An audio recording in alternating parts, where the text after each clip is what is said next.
আমাদের যিনি পীর, আমাদের যিনি শেখ, কুল কায়নাতের যিনি শেখ হুজুর গৌসুল আজম আব্দুল কাদের আল জিলানী রাদিয়াল্লাহু তাআলা আনহু, ওনাকে যখন জিজ্ঞেস করা হয়েছে হুজুর আত-তাওয়াদু তথা ভদ্রতা কাকে বলে, কি জিনিস? হুজুর গৌসুল আজম বলছেন ভদ্রতা হচ্ছে প্রত্যেক ব্যক্তিকে নিজের চেয়ে ভালো মনে করা। প্রত্যেক ব্যক্তিকে বলেন দেখি, এত কাদেরই আমরা, সিম্পল হুজুর গৌসুল আজমের এই শিক্ষা আমার ভিতর আছে কিনা?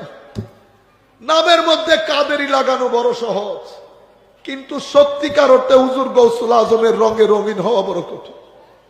আমার ভাইরা, আমি কাদেরই বলে লাভ নাই। হুজুর গৌসুল আজম আমাকে গ্রহণ করছে কিনা সেটা বড় কথা। উনি আমাকে মুরিদ বলছে কিনা, কত মায়া মহব্বত করে বলছে না, মুরিদি লা তাখাফ, আমার